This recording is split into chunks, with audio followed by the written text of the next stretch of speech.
तो भाई साहब, इंजीनियरिंग करने के बाद यदि आपको ये निकालना नहीं आता कि किसी भी रूम में कितना किलोग्राम पुट्टी लगेगी।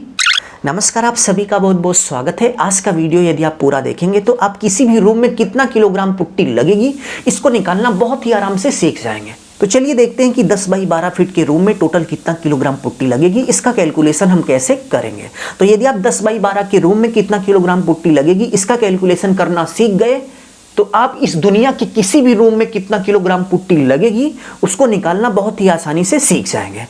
यानी कि पुट्टी करने से पहले ही आप निकाल कर रख देंगे कि भाई साहब इतना किलोग्राम पुट्टी आप लाइए, इतने में आपका हो जाएगा।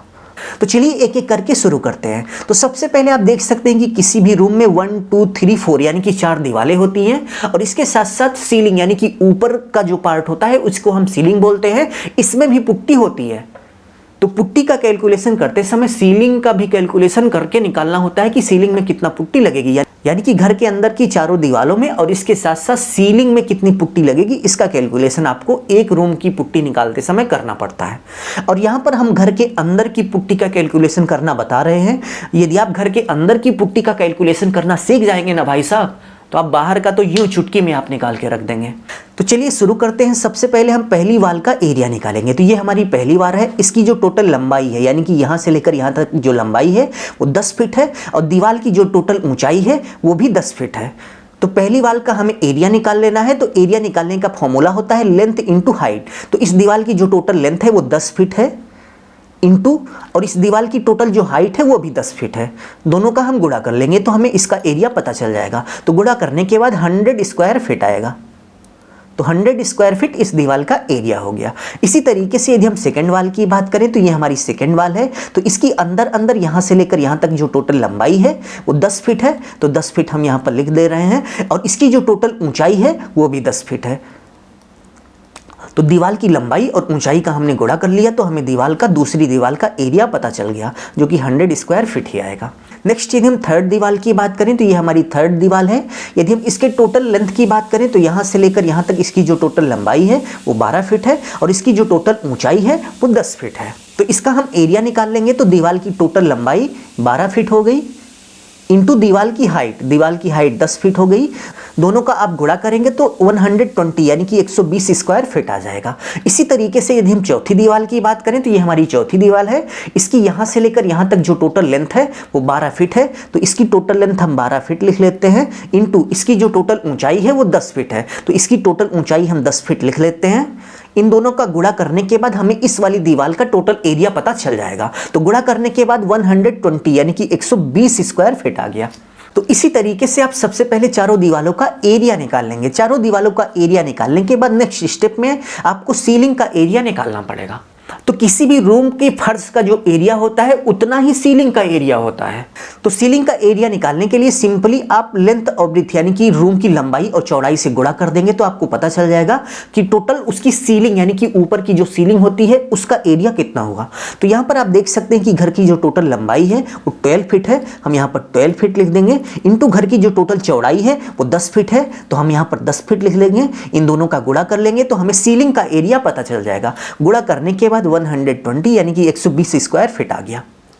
तो इसी तरीके से आप चारों दीवारों का और इसके साथ साथ सीलिंग का एरिया निकालने के बाद नेक्स्ट स्टेप में आप टोटल एरिया निकालेंगे। तो टोटल एरिया निकालने के लिए सिंपली आपको सभी एरिया को जोड़ लेना है। तो आपको पता चल जाएगा कि टोटल इस रूम में कितना एरिया हुआ, जितने एरिया में आपको पुट्टी करना है। तो चलिए इन पांचों को हम जोड़ लेते हैं तो हमें टोटल एरिया पता चल जाएगा। तो सभी दीवारों का एरिया और इसके साथ साथ सीलिंग का एरिया जोड़ने के बाद आप देख सकते हैं कि 560 यानी कि 560 स्क्वायर फीट आ गया। तो 560 स्क्वायर फीट हमारा टोटल एरिया हो गया।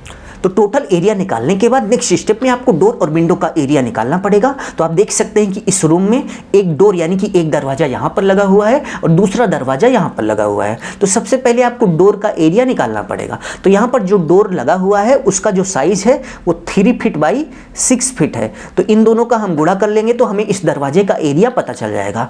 तो दोनों का गुणा करने के बाद 18 यानी कि 18 स्क्वायर फीट आ जाएगा। इसी तरीके से यहाँ पर एक विंडो लगी हुई है, इसका एरिया आपको निकालना पड़ेगा। तो यहाँ पर जो विंडो लगी है वो 3 फीट बाई 4 फीट की है। तो 3 बाई 4 का हम गुणा कर देंगे तो हमें पता चल जाएगा कि टोटल विंडो का एरिया कितना हुआ। तो गुणा करने के बाद 12 स्क्वायर फीट आएगा। तो यहाँ पर दरवाजे का जो टोटल एरिया हुआ 18 स्क्वायर फीट हो गया और विंडो का जो एरिया हुआ वो 12 स्क्वायर फीट हो गया। डोर का एरिया और विंडो का एरिया जोड़ने के बाद आप देख सकते हैं कि 30 स्क्वायर फीट आएगा। तो इसका मतलब ये हुआ कि इस 30 स्क्वायर फीट में आपकी पुट्टी नहीं लगेगी और इस वाली दीवार में दरवाजा और खिड़की लगा हुआ है। जब हम इस दीवार का एरिया यहाँ पर निकाल रहे थे यहाँ पर, तो यहाँ पर हमने डोर और विंडो यानी कि दरवाजा खिड़की को माइनस नहीं किया था। अब यहाँ पर हम दरवाजा खिड़की का एरिया निकालकर माइनस कर देंगे तो हमें पता चल जाएगा कि हमें टोटल कितने एरिया में पुट्टी लगाना है। क्योंकि जाहिर सी बात है, सिंपल सी बात है, बच्चा बता देगा कि जहां पर दरवाजा खिड़की लगेगी वहां पर पुट्टी नहीं लगाई जाएगी। तो इस रूम में टोटल कितने एरिया में पुट्टी करनी है इसको निकालने का एक फॉर्मूला होता है पुट्टी एरिया। तो पुट्टी एरिया निकालने का फॉर्मूला होता है TA यानी कि total area minus DWA minus door और विंडो का एरिया। तो यहाँ पर टोटल एरिया हमने जो निकाला था 560 निकाला हुआ है माइनस DWA डोर और विंडो का एरिया 30 स्क्वायर फीट निकाला हुआ है। तो 30 स्क्वायर फीट हम माइनस कर देंगे तो टोटल 530 स्क्वायर फीट आएगा। ठीक है, तो इसका मतलब यह हुआ कि इस पूरे रूम में सभी दीवालों को मिलाकर और सीलिंग को मिलाकर डोर और विंडो की एरिया को माइनस करने के बाद टोटल 530 स्क्वायर फीट के एरिया में पुट्टी लगानी है। तो ये वाला जो एरिया मिला ये पुट्टी का एग्जैक्ट एरिया मिला कि भाई इतने एरिया में हमें पुट्टी लगानी है। तो पुट्टी कितने एरिया में लगानी है ये निकालने के बाद आपको पता होना चाहिए कि पुट्टी कवरेज एरिया यानी कि 1 किलोग्राम जो पुट्टी है वो कितने एरिया को कवर करती है।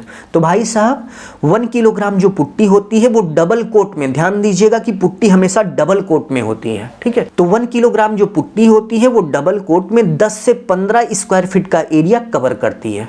बट यहाँ पर हम एक मानक मानेंगे कि भाई हमारी जो पुट्टी है वो 12 स्क्वायर फीट का एरिया कवर कर रही है। ठीक है, और यदि आप ये मान के करेंगे कि भाई हमारी जो पुट्टी है 12 स्क्वायर फीट का एरिया कवर कर रही है तो आपकी पुट्टी कभी भी कम नहीं पड़ेगी। मान लीजिए अभी हम 15 मान लें और आपकी दीवार की जो कंडीशन है वो प्लास्टर सही से नहीं हुआ है, उस सिचुएशन में यदि आप 15 स्क्वायर फीट मान के चलेंगे कि हमारी जो पुट्टी है 15 स्क्वायर फीट का एरिया डबल कोट में कवर कर रही है तो आपकी पुट्टी कम पड़ जाएगी। आप हमेशा 12 स्क्वायर फीट मान के करिएगा कि हमारी जो पुट्टी है वो 12 स्क्वायर फीट का एरिया कवर करेगी, यानी कि 1 किलोग्राम जो पुट्टी है वो 12 स्क्वायर फीट का एरिया कवर करेगी। यदि आप इसको मानकर करोगे और जितना आएगा यदि उतनी पुट्टी मंगा लोगे तो भाई साहब पुट्टी कम नहीं पड़ेगी बल्कि 1-2 किलो बच भी जाएगी। ठीक है, तो हमने यहाँ पर ये मान लिया कि हमारा 1 किलोग्राम जो पुट्टी है वो 12 स्क्वायर फीट का एरिया कवर कर रही है। नेक्स्ट सिस्टम में आपको पुट्टी रिक्वायर यानी कि टोटल इस रूम को में पुट्टी करने पर कितनी पुट्टी लगेगी इसको आपको निकालना है। तो कितनी पुट्टी लगेगी इसको निकालने का एक फॉर्मूला होता है PA divide by PCA। PA का मतलब पुट्टी एरिया जो कि हमने यहाँ पर निकाला हुआ है, उसके बाद PCA यानी कि पुट्टी कवरेज एरिया। तो पुट्टी कवरेज एरिया हमारा 12 स्क्वायर फीट है, यानी कि 1 किलो पुट्टी 12 स्क्वायर फीट का एरिया कवर करेगी। अब चलिए इसी फॉर्मूले पर हम इस वैल्यू को रख देते हैं तो हमें पता चल जाएगा कि टोटल कितना किलोग्राम पुट्टी लगेगी। ठीक है, तो सबसे पहले PA यानी कि पुट्टी का एरिया 530 स्क्वायर फीट है डिवाइड बाई PCA यानी कि putty coverage area 12 square feet है। 1 किलोग्राम पुट्टी 12 स्क्वायर फीट का एरिया कवर करेगी। दोनों को हम भाग दे देंगे तो हमें पता चल जाएगा कि टोटल कितना किलोग्राम पुट्टी लगेगी। तो टोटल करने के बाद आप देख सकते हैं कि टोटल 44.16 किलोग्राम पुट्टी लगेगी। बट मार्केट में जो पुट्टी का बैग आता है वो 40 किलोग्राम का आता है। तो इसका मतलब ये हुआ कि एक बैग पूरा लग जाएगा, क्योंकि एक बैग 40 किलोग्राम का होता है तो 40 किलोग्राम पूरा लगेगा और दूसरे बैग से लगभग 4.5 किलोग्राम पुट्टी एक्स्ट्रा लगेगी। तो कितना बैग लगेगा निकालने के लिए सिंपली आप इसमें 40 से भाग दे देंगे। यहाँ पर 40 से भाग हम इसलिए दिए हैं क्योंकि पुट्टी का मार्केट में जो बैग आता है वो 40 किलोग्राम का होता है। तो टोटल जितना किलोग्राम पुट्टी आई उसमें यदि आप 40 से भाग दे देंगे तो आपको पता चल जाएगा कि टोटल कितना बैग पुट्टी लगेगी। तो भाग दे देने के बाद आप देख सकते हैं कि टोटल 1 बैग पूरा लग जाएगा, 1.104 बैग पुट्टी लग जाएगा। ठीक है, तो इसी मेथड को फॉलो करते हुए आप दुनिया के किसी भी रूम में कितनी पुट्टी लगेगी पुट्टी कराने से पहले ही निकाल सकते हैं। यदि आपको वीडियो अच्छा लगा तो भाई साहब लाइक करके जाइएगा, और भी अच्छा लगा तो शेयर कर दीजिएगा। अपना ख्याल रखिए और अपने मम्मी पापा का अपने से भी ज़्यादा ख्याल रखिए। इसी भाव के साथ आप सभी से विदा लेते हैं। धन्यवाद।